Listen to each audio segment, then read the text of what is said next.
And what we found here difficult is that when you build something as big as that, a train station or metro station or any other infrastructural thing, within an existing urban fabric, obviously the construction takes years.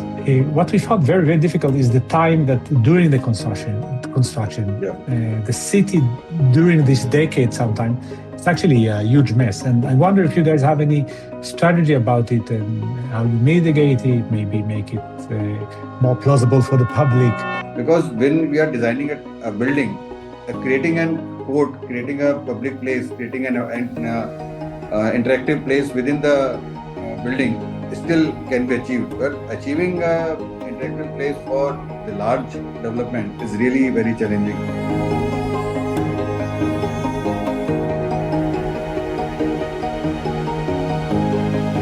Hello everyone, my name is Pooja Tiwari, wishing all of you a very happy, abundant 2026. I'm extremely delighted to welcome all of you to episode 15 of VC Live Season 3. If you're joining us for the first time, VC Live is presented by the Godrej Value Co-Creators Club, an initiative by Godrej Locks and Architectural Solutions. GVCC is a growing community of over 2,000 architects and designers across India, brought together to exchange ideas, explore innovation, and champion meaningful people-first design. If you haven't joined the community yet, you can do so by clicking the link in the chat box. Let's take a moment to see what GVCC is all about. Welcome to the Godrej Value Co-Creators Club, where innovation meets collaboration. GVCC is a unique platform for architects and interior designers to merge their creative visions with our innovative product offerings. We aim to cultivate a network of thought leaders, driving innovation and excellence in the industry. Celebrate your achievements with our GV's Awards, recognizing innovative projects across various verticals. Join our community through exhibition visits and masterclasses to stay updated on the latest trends and technologies. Enjoy exclusive access to new products, special discounts, and tours of our Mumbai and Goa plants. Join the Godrej Value Co-Creators Club today. Be part of a community that values innovation, collaboration, and sustainability. Godrej Locks and Architectural Solutions, a trusted leader in home safety, continues to innovate through its latest campaign, Befikar Living Unlocked, featuring the next-gen Advantis IoT 9 digital lock, designed to address modern safety needs through smart technology. Let's take a quick look at the film. Thrusters. Check. Door lock check.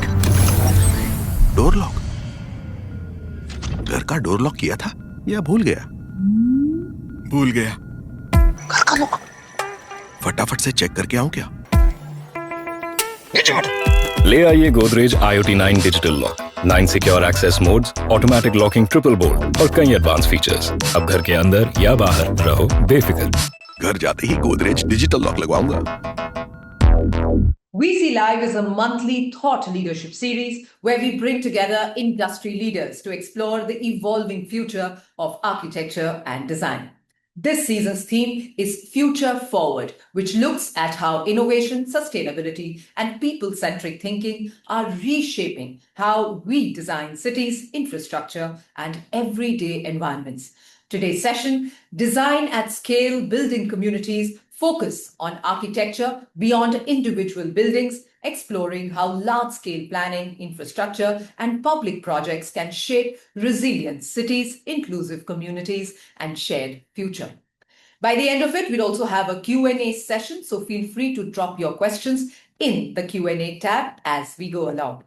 All right, let's begin. Let's invite our first speaker. He's an architect and urban thinker known for shaping city-scale master plans, transportation hubs, cultural institutions, and civic landmarks across Israel and internationally. His work spans projects such as major transportation hubs, arenas, mixed-use developments, and urban frameworks that connect movement, public life, and identity. His philosophy views architecture as a social and civic framework. one that connects people, infrastructure, and urban life at a scale.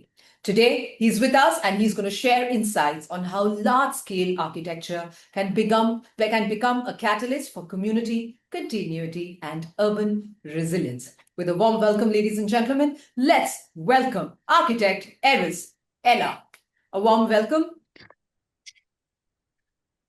Thank you, Pooja. Yes. Really great honor to be here. And I will just jump in right to the presentation, I guess, right? Yeah.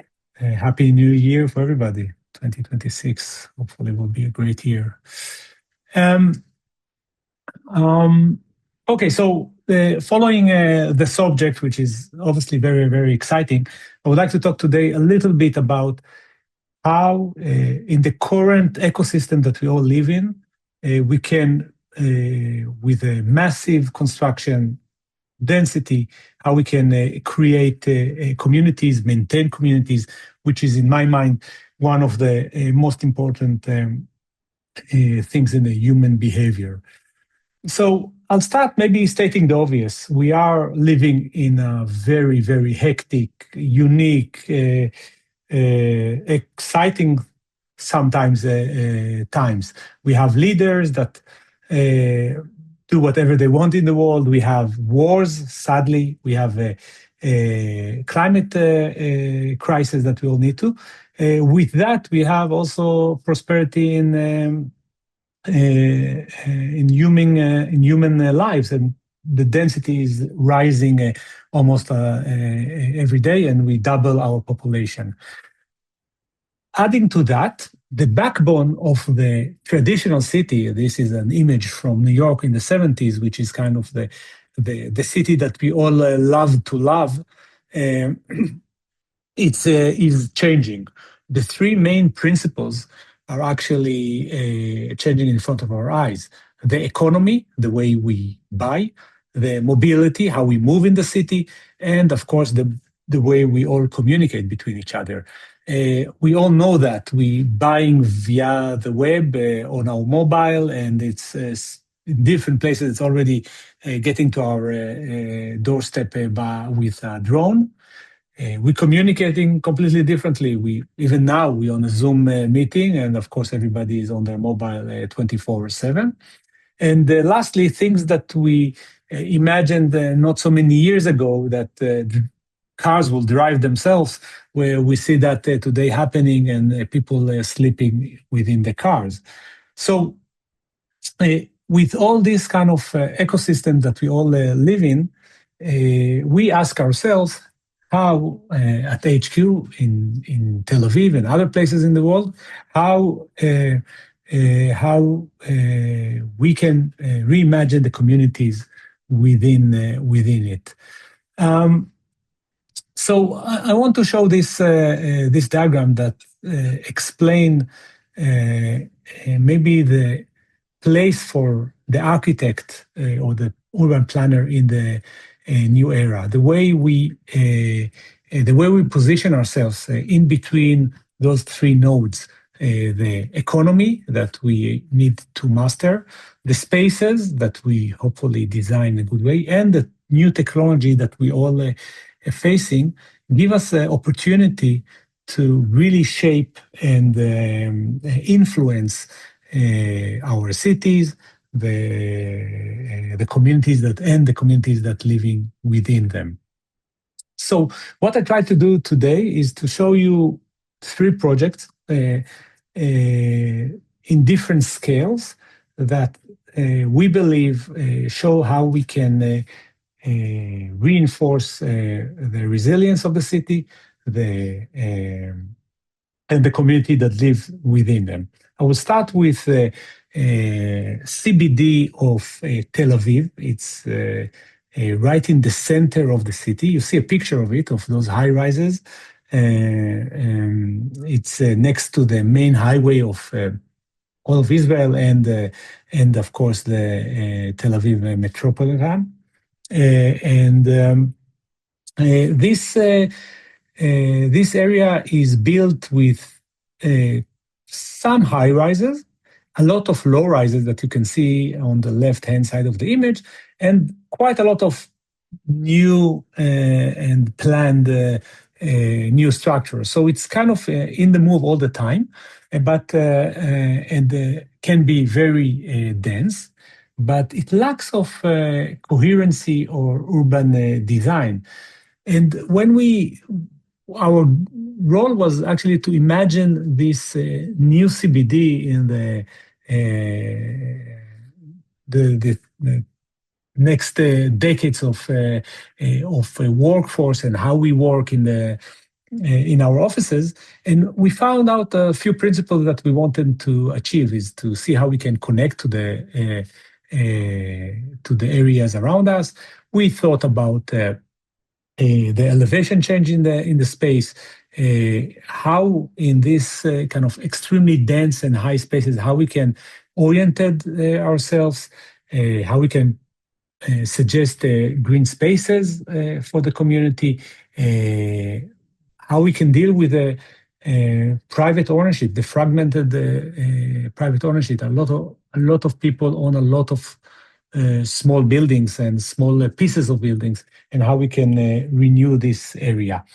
So we, in a way, we try to imagine this kind of place that can serve the community in the next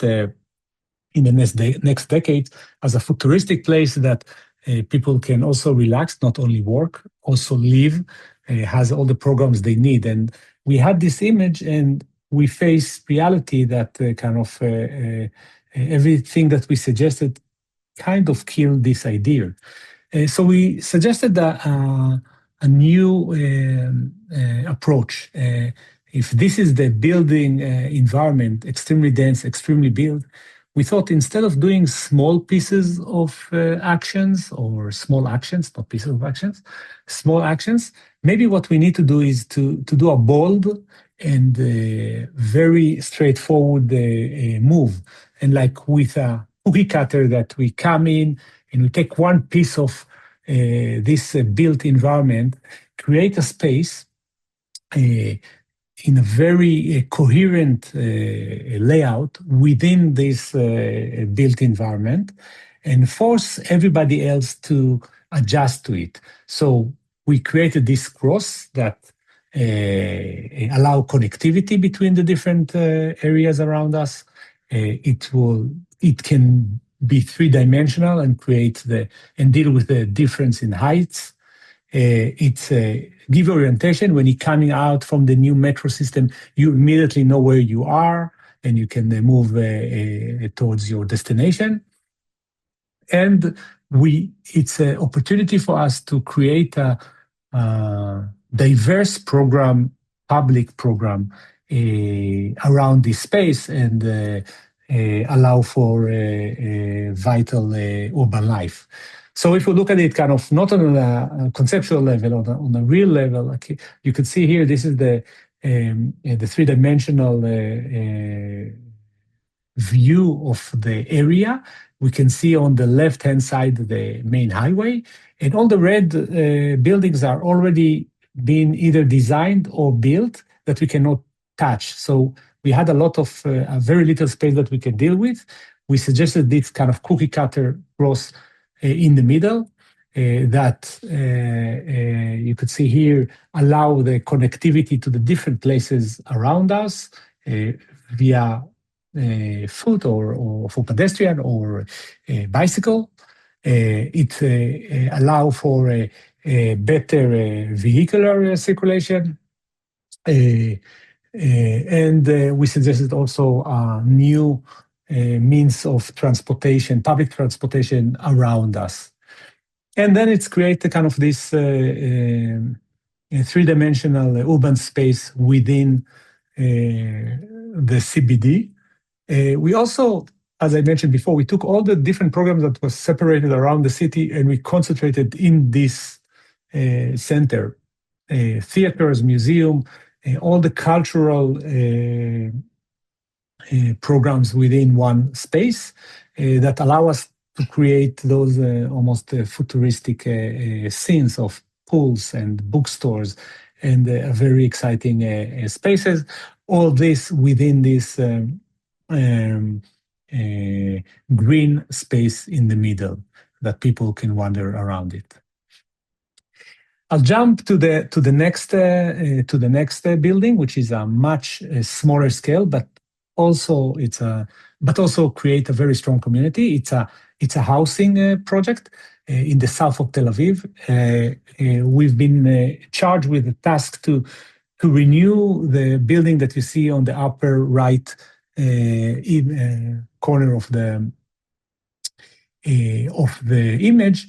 It was a very, very poor neighborhood with a lot of crime and people that did not want to live there.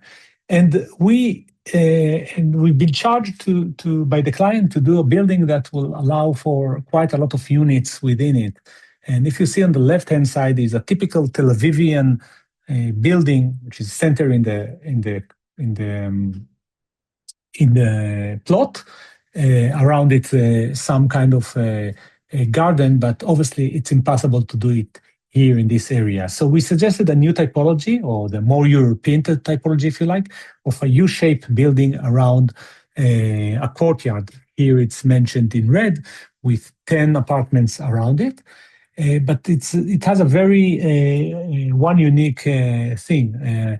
The courtyard is not only a square courtyard, but it's shaped for allowing shadow in the summer, which is very hot here in Tel Aviv, but allow the sun to come in the winter when it's colder, with those kind of big balconies that we hoped, and it happened to be the truth, create or enhance the communities around this middle square. You could see here that people start to kind of create their places within those entrance balconies, and that's how it looks from above. And what was very nice, that even post-occupancy research that we made, the community here is very vivid. Everybody is living together. They have drinks on Friday morning and allow everybody to live in. So the community become much stronger in a very tough neighborhood. And at the end, the result is changing the whole neighborhood around us. The last thing I want to touch is about, it's in my last 2 minutes, is a different scale, even smaller one, an installation scale that, or if you like, an art scale that sometimes can make a huge difference in urban setting. This is in Jerusalem. You could see here 4 huge flowers, inflatable flowers, that we did as a temporary installation for a few years in an area that was under construction for the light rail that you see in the picture. And what we thought is that to create this almost magnificent playground or field of red flowers that won't be only beautiful, but also react to people and almost play with them when they're coming under, create shadow, when there's rain, create an umbrella to cover and protect them from the rain.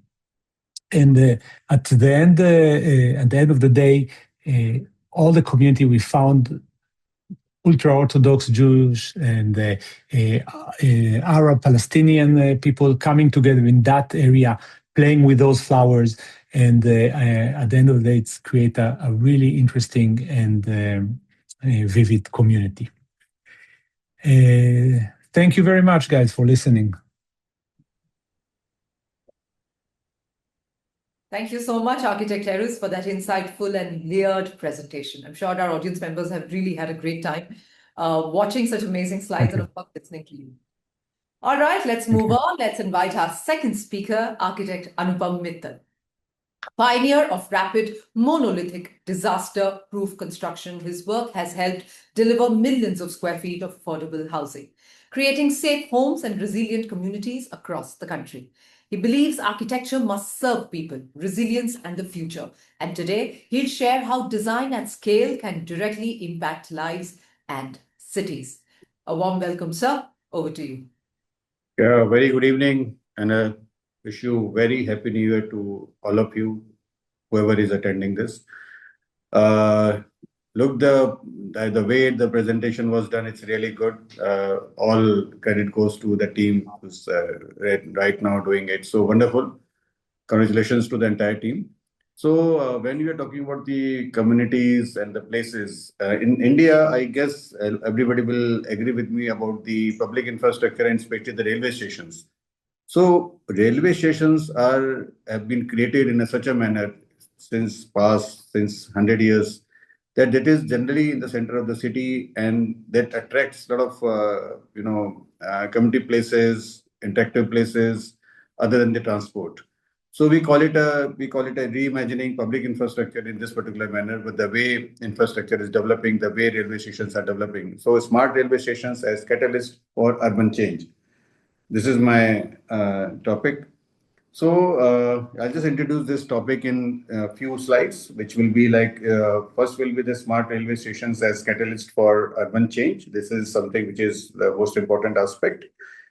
The challenges and opportunities in redevelopment of railway station in this particular context, where you see a lot of people, a lot of large number of public gatherings, large number of movement from the small stations to the large stations. Then, so recently, the first station which has been inaugurated and very well recognized by the people, which is Chandigarh railway stations, Chandigarh railway station, which definitely I'm going to discuss with. And the green building, the sustainability aspect when you talk about the public places with social and urban impact. So coming back to the station thing, it is like stations were always being in the center of the city, and you always had a city development on the other one side, city developing city on the other sides, depending on the kind of placement of the stations.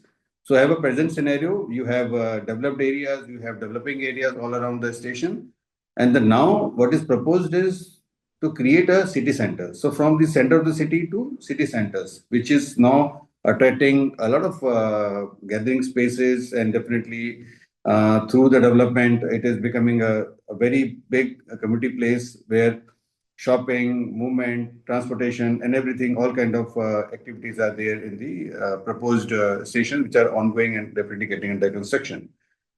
So moving ahead with this. Is again, what is the problem with the slide movement?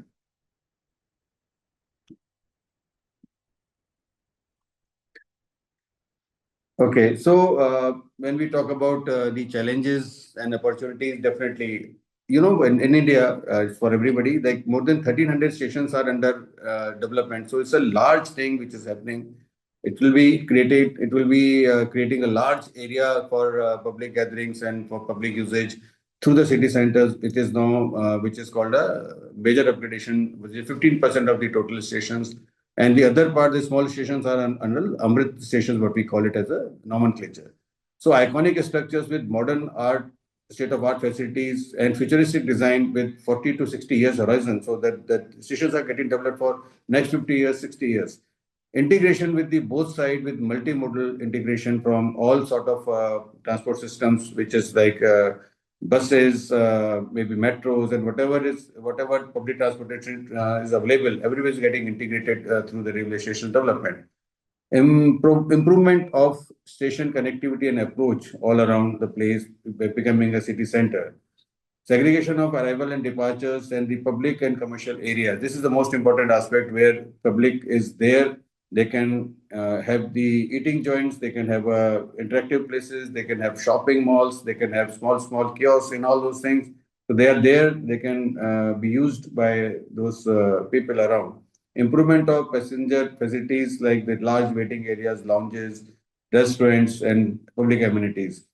Provision of the roof plaza and the concourse so that there is a large space on the sky from where they can monitor their movement, they can control the that particular catching of the trains and everything, and widening and strengthening of the movement places like FOBs and the public platforms, integration of local elements, how the city, those small elements can be integrated in the stations, and definitely sustainable design, which comes as a package for everything.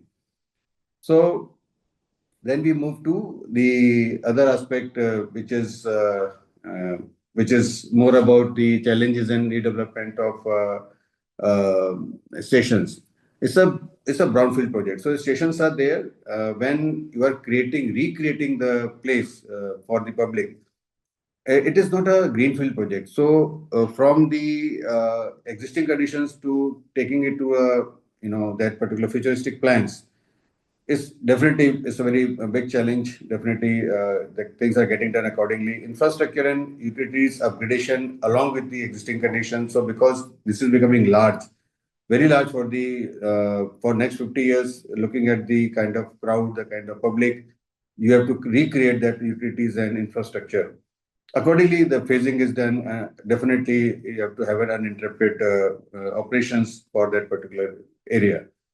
So this is a challenge, and the few of the challenges which has been already marked.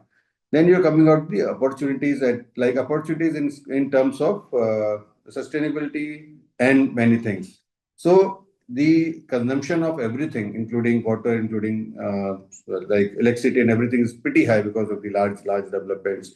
You can see a small picture. This is one of the station under construction. Whatever the pictures I'm showing, most of these are already under construction in various places in the country, and few are the animated or graphical representation. For few are the original pictures. So this is like just an example of proposed number of stations for redevelopment is 1,300. Now imagine the volume.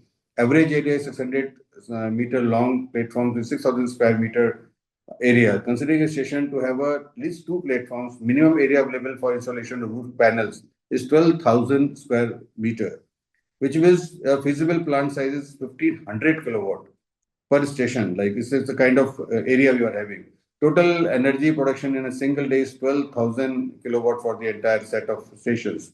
Minimum amount of energy that can be generated from all the 1,300 stations are to be 15.6 gigawatt. The kind of energy we can create, and that is under construction. These are the proposals which is happening. And carbon dioxide emission reduced in lifespan of 25 years is 40,000 megatons. It is something pretty big. So going this way from this size of development, the kind of energy we can generate. Similarly, for the water balancing and usage reduction, because too much of water is required, too much of fresh water is getting used. So definitely this is just an analysis, like for few stations, water usage are from like 1 crore liter per day from one station like New Delhi. Old Delhi is around 40 lakh liter per day. So these are the quantities of water which is fresh water is getting used. So when we are talking about the public places, the kind of amenities, the kind of volumes, definitely every drop of water matters. So that definitely the same has to be addressed in the redevelopment so that fresh water can be minimized, and then definitely for recycling, for washing and all those things, that the recycled water and the treated waters are required to be used. So that is going to be a part of that redevelopment. Similarly, the solid waste management, the waste generation is 670 ton per day. Giving one of the example, and 325 megawatt of electricity can be produced by 670 tons of waste through waste to energy plant daily. So this is another there are challenges there. The solid waste is there that exists, and definitely that same can be regenerated for the electricity generation that can be used, and similarly that can be utilized for the future electricity generation. So this is another challenge, and this the same is an opportunity. So when we are talking about the smart public infrastructure structure, the strategic lever is like public buildings and transit hub as identity markers. So this is the place, as I told you, it's a city centers. It is where the public, the entire set of public for the city is definitely visiting. They are using the place. Then opportunity to embed technology in the mass usage assets. It's a place to showcase the technology, to showcase the present status of technology, and to the futuristic, be a very futuristic plans. Transit-oriented development as an urban planning tool, because definitely in isolations, stations got developed, bus stations got developed, then public is started staying, living over there, they are working, they are moving around. So why not integrate in and create a transit-oriented development wherever the transit is happening, wherever the transition is happening, where the people are moving, the development has to be planned in such a manner so that the turnover time, movement time get reduced. They can reach to their places fast, quicker, so that they can be used accordingly. So catalyzing surrounding economic and the spiral growth. Definitely, accordingly, the things get used. You create that environment slowly, gradually. So coming to the one example, which is a Chandigarh station, which has already been done, Chandigarh is already a planned modern city, and the railway station serves as an interface between local and the intercity life, which is there. There is a need to upgrade the aging infrastructure with sensitivity to urban form. So how the same is being developed? I'll just tell you that quickly, whatever has been done. So the key development facts, these are the figures which has already been achieved and which has already been there. The existing was for 35,000 passengers per day. So it's per day is one place where people are gathering, such a big public place. So 1 hour, peak hours, 3,500 people are there at the station. And for 2053 from today, it is expected to be 90,000 passenger per day and 9,000 people an hour. So that is a huge capacity is going to be there. Accordingly, you need to create the parking facilities. Accordingly, you have to create the waiting and seating areas. Accordingly, you have to make a station building the larger space. You have to create an environment. You have to create a control and analyze the smart and green features. You have to create all the sustainability features accordingly. And this is something as it becomes a pretty large opportunity for all of us.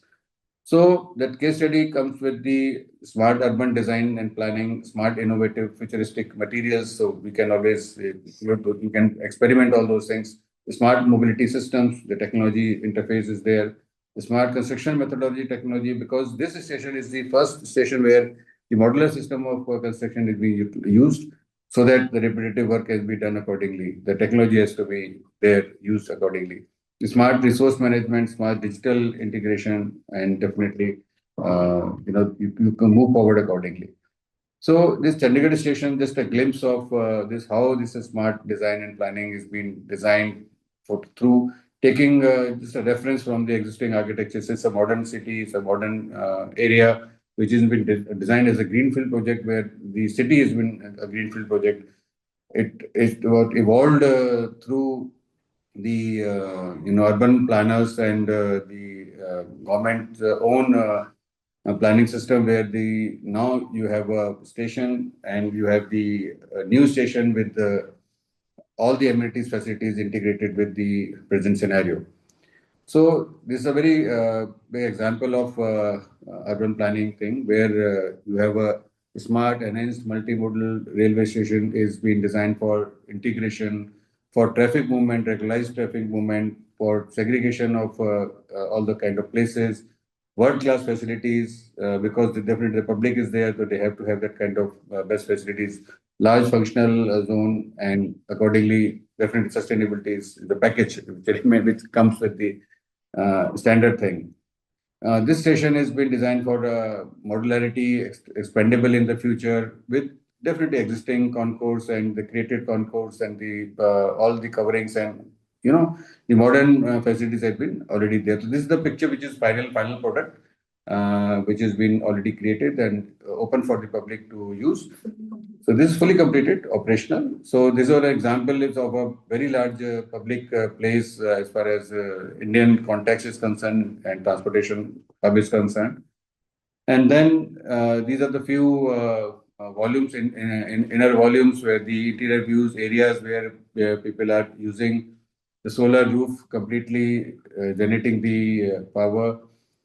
Whatever is being discussed earlier, everything has been there placed in this particular station for as far as water treatment is concerned, wastewater is concerned, everything has been there.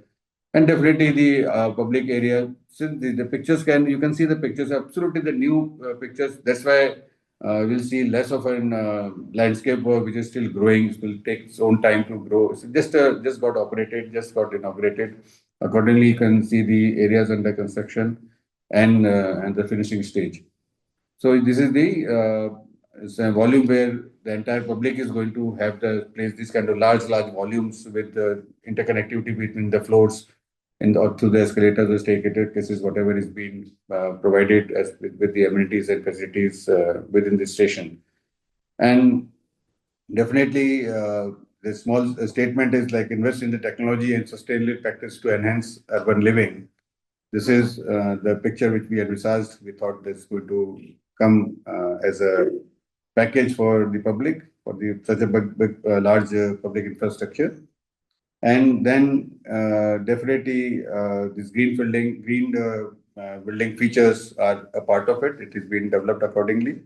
And then the social and urban impact, it is there. It has been improved commute experience, surroundings, economy, creation in a public places, plazas, inclusive design for all areas, elderly, different abilities, based people are with the different areas, different age groups. And definitely, this is the way the public place has been envisaged and created and already been handed over.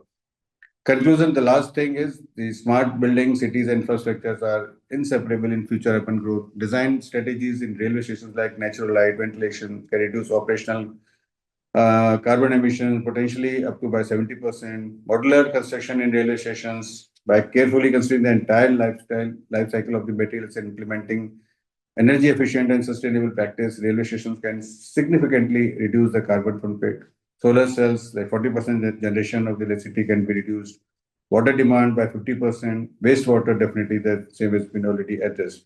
So every aspect which has been designed for all the stations, everything can be achieved. And in this particular experiment, the things have been achieved. So as the first thing which started in the country, and now it has been taken up for the very large scale and the very large numbers in the entire country. So this was the beginning, and this is going to be let's commit to innovative urban design practices that prioritize sustainability, community engagement, and technological integration to shape the cities of tomorrow.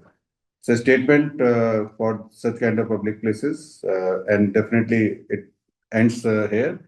Thank you very much. Thank you so much.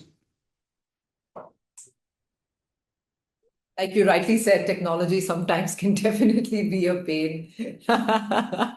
Thank you so much, sir. I think it was quite an amazing presentation. Thank you so much for showing your works. And of course, thank you once again, Architect Erez. Both your presentations demonstrated how architecture, when practiced at scale, becomes a powerful tool for community building, resilience, and public good. And I think that's exactly what the topic was all about, and it resonated completely. So thank you very, very much to both of you. All right, so before we move forward, in case you want to discuss anything you wish to ask each other, or maybe discuss about the topic or either's work, this is the moment. Yeah, definitely. There's a very interesting thing which we noticed, that red umbrella. The street thing. Amazing. Erez, it was my eyes got stuck on the screen immediately. The way it is, So I just a question, a very small question, because we are in the kind of public infrastructure, and when we talk about the public areas, creating areas and creating those kind of spaces, something which we all know about it. At the same time, creating a kind of product which fits into a community place and creates an environment is really difficult. Do you think that it's easy to come through the system and placing the kind of product in the public place is at your country? Because the same challenge will remain for us in other countries also. Yeah, well, I first of all, thank you. We also like this project very much, and I think it made with a very little effort quite a lot of impact. It's always hard because it's your question is really on spot, because most of the people used to have benches, maybe trees, stuff like that, but when you start to kind of suggest something that is completely new, and we have several other options, other projects like that it's kind of shocked everybody at the beginning, but slowly you need to work with everybody and explain them one by one why in their eye it's actually really, really great. And sometimes we change it a little bit. So we found the only way to go through those is to actually do bottom up, to go to the communities, show them that, get them excited about it. And if they are, then it's easy to come to the municipality or to the people above and convince them that it's actually good. At the end of the day, it's the same budget. It's not a matter of budget usually. It's not, those things are not very expensive, but they are require quite a lot of engagement by everybody, all the stakeholders in the city or in the community. But I also have one question for you, if that's okay. I saw your train station looks great, and what we found here difficult is that when you build something as big as that, a train station or metro station or any other infrastructural thing within an existing urban fabric, obviously the construction takes years, and it's very complex, as you know better than me. What we found very, very difficult is the time that during the construction, the city during this decade sometime, it's actually a huge mess. And I wonder if you guys have any strategy about it and how you mitigate it, maybe make it more plausible for the public. We always look and show the final product, which is, of course, that's what we do. But I think the way there is also very challenging. And I wonder what's your approach about that? So the thing is, this station was completed in 2.5 years, completely from the beginning till the end. So the idea was, as an designer, as an urban planner, as a team, the idea was to prepare a document in such a manner that the sequence of activities had been very well defined. That is one. Technology intervention was at the top level because, as I discussed, this sort of modular technology has been used. What the suggestion from our side was that instead of creating everything at site, we should create the structures at the place, at the nearby place, assemble it take it to the site, assemble it, and then take blocks, to hourly blocks, so that the same can be erected. And I'm telling you one thing: if these things are not done within the time limit of 2-3 years, it's not going to happen in 10 years also. Because you have to do it very fast, very quickly, in a very timeline manner, so that the things, what you plan within the existing system can be completed. So one was the technology which was used, then there's a documentation which was done very precisely, and definitely the monitoring from the team which was there, the technical team. It was monitored very strongly. And the same idea is trying to be replicated in other places also. Like we are doing almost 45 locations, we are doing similar kind of exercise in the country. And definitely most of the places, the same kind of approach is there. 100% success will not be there, for sure. You know it very well. Everybody knows that there will be flaws, there will be issues. The target is that get it done within the timeline so that it gets completed. The moment you cross 5 years, 6 years, then the 1 decade is even less for it. So interesting. Thank you. So about your this courtyard thing, just quickly, I like one thing is I must again compliment you for creating the courtyard areas in such a manner. Like you have a small building, the courtyard is in proportion of that building and the overlooking to the streets and all. The moment you are talking about the large public areas where they are surrounded by the vertical towers and all, and proportionately the places are required. So this is something which is a very difficult thing to achieve in most of the urban areas, urban cities, because when we are designing a building, creating a court, creating a public place, creating an interactive place within the building still can be achieved. But achieving an interactive place for the large development is really very challenging. So you must be, whenever you are handling this kind of projects, It's like within complex, or it is something which is a part of the public development, and you are still able to get that kind of large, proportionately good enough place for public interactions. So how big the challenge is? Yeah, I think that's what's kind of interesting in this project is, as you said, usually it's easy when you have a building, you create a building and next to it, around it, some kind of public space. But what we did here was a little bit different in the sense of I don't know exactly how to explain it, but instead of everybody to give their 20% individually, we said, look, let's bank everything together and take 20% from everybody and give them areas, even with a larger building rights, all around it. So the overall became so meaningful, like this kind of cross or X. At the end, it's a little bit looks like an X, not in the detailed design, but it allows us to create a mechanism that everybody wins. The developer got more building rights, which of course that's what they care about usually.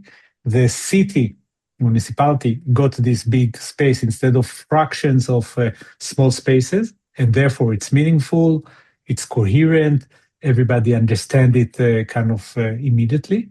And of course, the metropolitan enjoy a new cluster of public program in one place, which is also good because when you have like 2,000 people coming in and out from a show, they want to be next to the metro station and the train station, and therefore they kind of flowing very easily.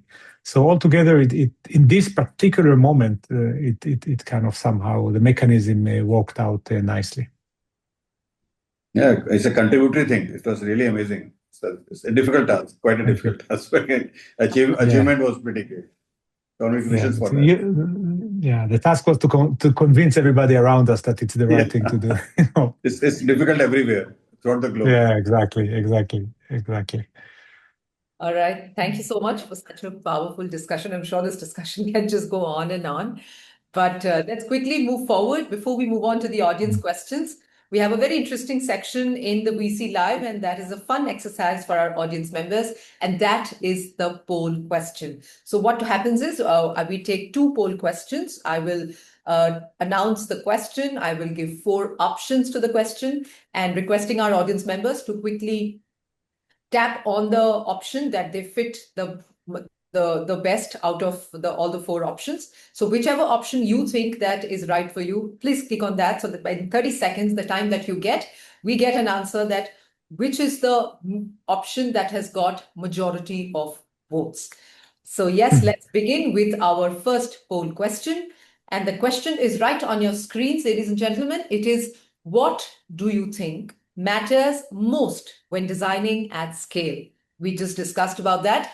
So I'll repeat the question. It says, what do you think matters most when designing at scale? The options are community impact, long-term resilience, connectivity and access, and economic and social inclusion. So 30 seconds is what you have, audience members. Quickly requesting all of you to quickly go and whichever option you think is the best for you, quickly go and click on it so that in the next 30 seconds, we have the option that has majority of votes. The question is, what do you think matters when designing at scale? Community impact, long-term resilience, connectivity and access. And last is economic and social inclusion. So yes, we have 10 seconds more. Quickly requesting our audience members to quickly go and click on the option that you deem fit for this particular question. All right. So my team gives me a heads up. And the answer is C. C option, which says connectivity and access. All right, this was the first poll question. And let's quickly move on to the next one. It says, why did you join today's session?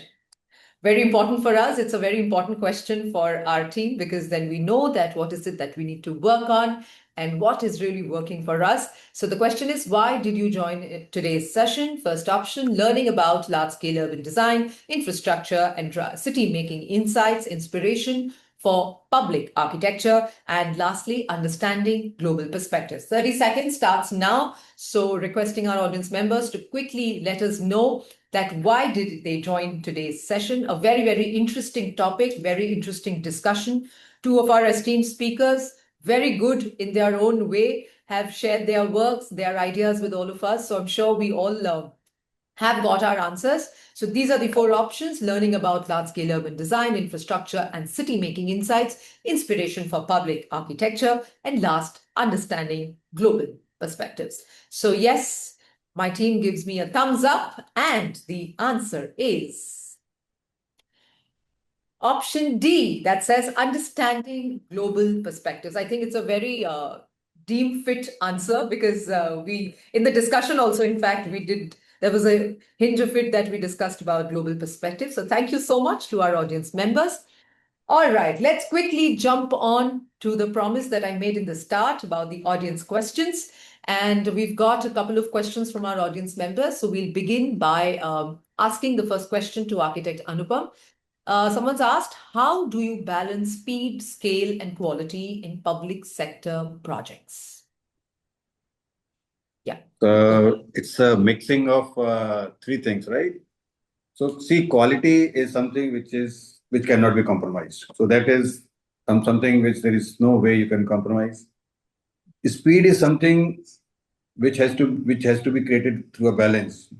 Like once you are driving on a road, you cannot drive too fast to reach so early. It can be accidental. At the same time, you can't be so slow that you're not able to reach on time.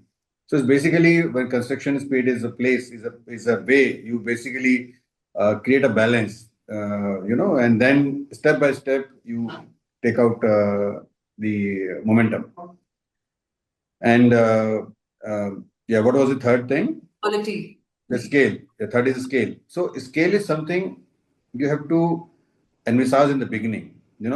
Creating a public place is definitely a scale in horizontally also, vertically also. Is a pretty large size of a building for public place, especially when the railway station and such kind of areas are concerned. So scale has to be created in such a manner that it should not be overwhelming. It should be something in line with human scale, which you feel like, yes, this is a place meant for you. It is not meant for the aliens. It is meant for you. You should feel like you're part of it. So that the volumes from the exterior side, from the interior also, the host has to be in such a manner that you feel like moving around, and it comes with the package that it is your place. That is something which need to be addressed, which is my approach at least. Thank you. Moving on, a question for architect Erez. Someone's asked, how do you transport hubs and large public spaces shape how people experience a city?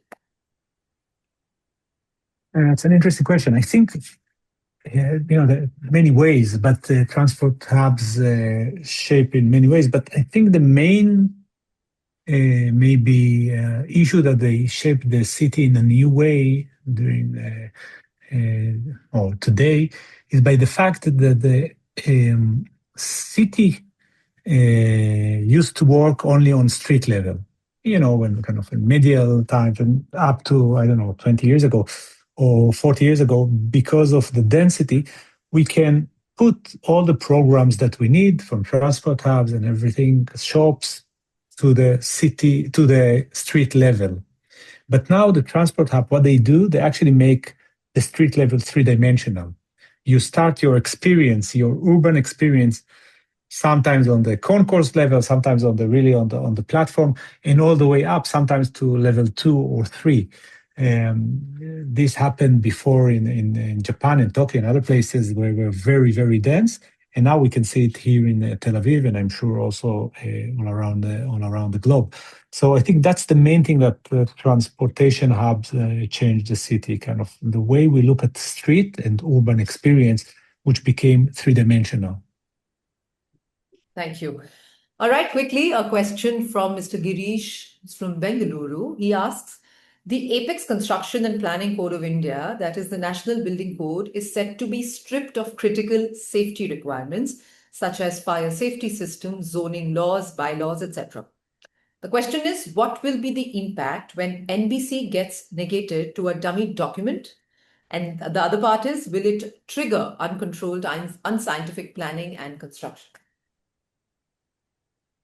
Whom you are asking? You do. I'm sure it's Because the National Building Code. we do make a decision to answer yes. See, larger the place, larger for the public movement, definitely, again, no compromise on as far as the codes are concerned. Zoning is being designed, like Erez also told about this vertical thing for the Japan and the other, the dense areas. You have to create those zones for the different usage for public, for gatherings, for usage, for movement, for traveling from one point to other point. Like for even airports also, you have a departure system, you have an arrival system, you have a gathering place, you have a holding places. Accordingly, in railway stations also, you have to create those different areas. And as far as fire and other safeties are concerned, everything is being designed to take care of stampedes and fire hazards. And best part is railway station is very favorable area because you have open platforms. End of the platforms are open. Even in the central area, you have covered areas, you have a concourse and all. But platforms are already a relief areas. They act as a relief area. So by default, it is there. It is always there. But at the same time, once you are designing, you cannot compromise with the codes. And whatever codes are coming with additional chapters or additional details, everything has been taken care while designing the public places, especially railway stations. Definitely has been taken care very well. Right. Next question is for architect Erez. It says, when working on master plans, how do you keep spaces open and human and not very overwhelming? Well, it's a tough question. I think it's a lot of studies that shows. Maybe I can explain it in an interesting way. Usually, when you design something, we as architects, since our tools are maps and 3D screens and computer, we used to look at things from above. And in order to see the whole city, we see it in a very kind of small scale, meaning we see like a bird eye view, the master plan. But I think it doesn't matter what scale of design you are dealing with, can be a full city. What is extremely important, and we do that quite a lot, definitely with new technology like AR, augmented reality, and other things, is to look from the human being perspective.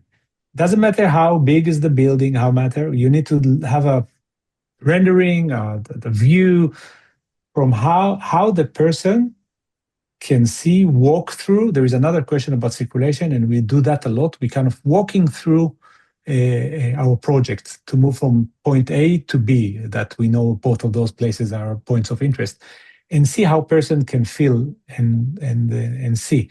And if you understand that, you can give solutions, either a different section, either vegetation, either different programs, the width of the street, and so on and so forth. So I think that the important thing is not to forget that we, at the end of the day, we design for humans, and we need to look as a designers from a human perspective.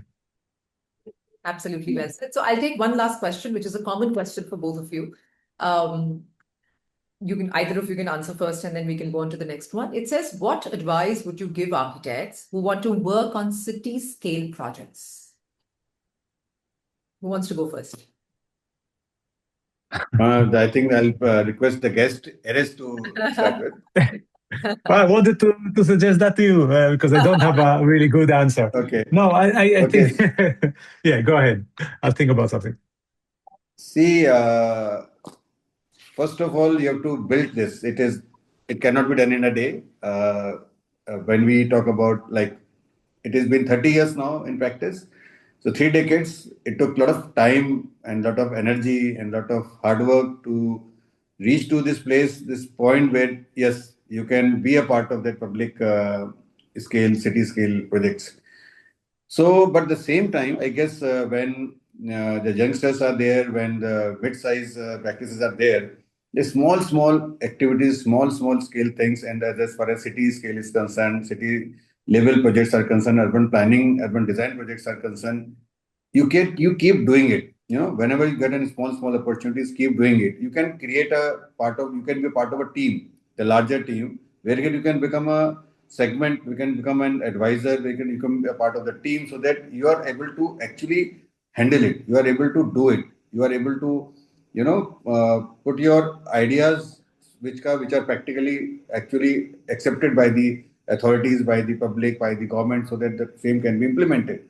Once you are getting the results, once you are start getting the results of your small works and small hard works, and in the future you start getting the larger things. So it's a process. It is not something which comes in a day.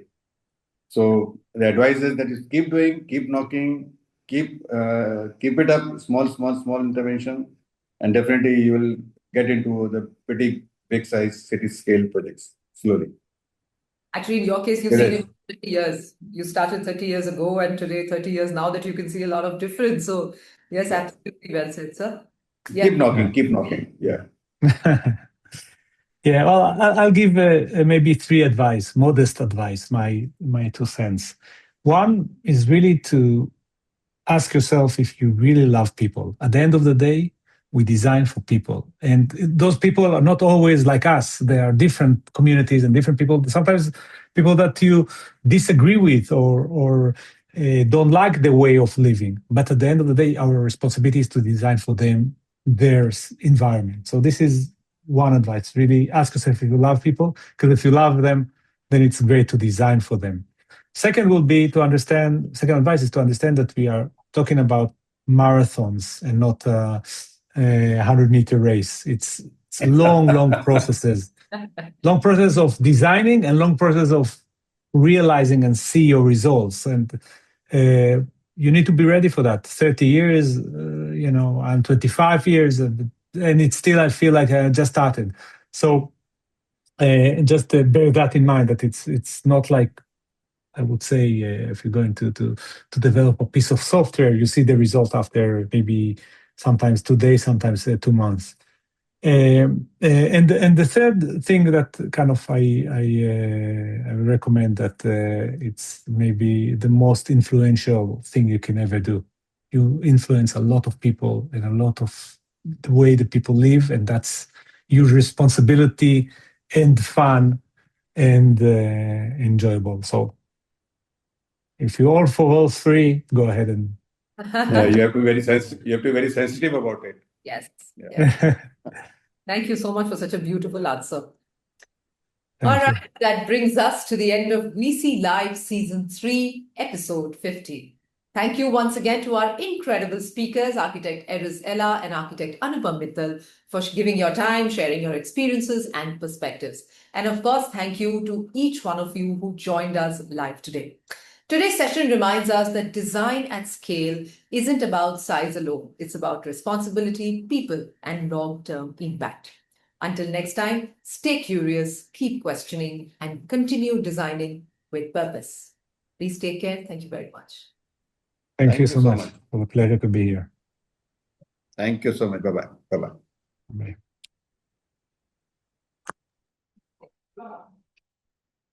Thrusters. Check. Door lock check. Door lock? घर का door lock किया था या भूल गया? भूल गया. घर का लॉक फटाफट से चेक करके आऊं क्या? ले आइए Godrej IoT 9 digital lock. 9 secure access modes, automatic locking triple bolt और कई एडवांस फीचर्स. अब घर के अंदर या बाहर रहो बेफिक्र. घर जाते ही गोदरेज डिजिटल लॉक लगवाऊंगा. Welcome to the Godrej Value Co-Creators Club, where innovation meets collaboration. GVCC is a unique platform for architects and interior designers to merge their creative visions with our innovative product offerings. We aim to cultivate a network of thought leaders, driving innovation and excellence in the industry. Celebrate your achievements with our GV's awards, recognizing innovative projects across various verticals. Join our community through exhibition visits and masterclasses to stay updated on the latest trends and technologies. Enjoy exclusive access to new products, special discounts, and tours of our Mumbai and Goa plants. Join the Godrej Value Co-Creators Club today. Be part of a community that values innovation, collaboration, and sustainability.